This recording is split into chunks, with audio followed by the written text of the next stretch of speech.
મિત્રો જય દ્વારકાધીશ। ચાલો હું તમને વાંદરાભાઈને આંખો કઈ રીતે આવે તેની વાર્તા સંભળાવું। એક જંગલ હતું। જંગલમાં ઘણા પ્રાણીઓ રહે। તે પ્રાણીઓ તો દરરોજ થેલા લઈ શાળાએ જાય। એક વખત તો ઉનાળાનું વેકેશન પડ્યું।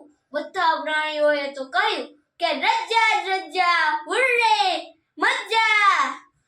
બધા પ્રાણીઓ તો મેદાનની રમત રમે અને મજા કરે, પણ એમાંથી એક વાંદરાભાઈ એવું કરે જ નહીં।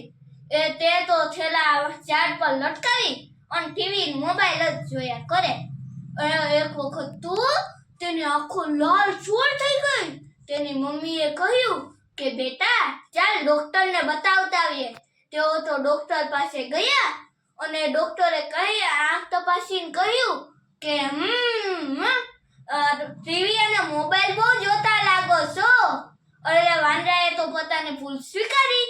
ડોક્ટરે તેને યોગ્ય દવા અને ટીપા આપ્યા।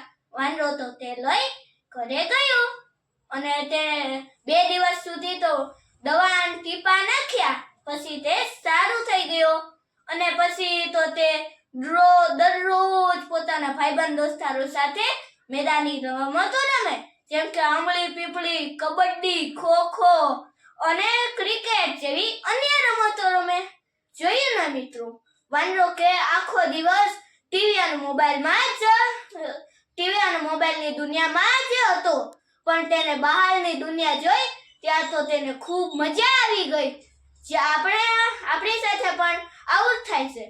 અત્યારે તો 6 મહિનાના નાના બાળકથી લઈ અને 80 વર્ષના વૃદ્ધો પણ મોબાઈલનો ઉપયોગ કરે છે। તેઓ તો જાપે બેસી અને આમ જ કર્યા કરતા હોય છે। આમનો અર્થ ખબર છે ને? દિલ જોવી।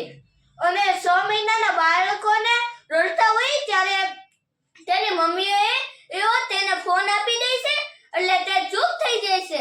તો બાળકને પણ મોબાઈલનો કેટલો ચસ્કો લાગી ગયો છે।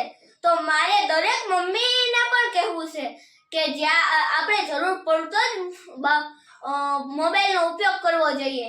બાકી તો બાળકને મોબાઈલ આપવો જોઈએ જ નહીં, નકર આપણે આગળની પેઢીમાં તેઓને ખૂબ નુકસાન થશે। જો તમને અમારી આવી અવનવી બાળ વાર્તાઓ સાંભળવી ગમે છે તો અમારી ચેનલને લાઈક કરો, શેર કરો અને સબસ્ક્રાઇબ કરો।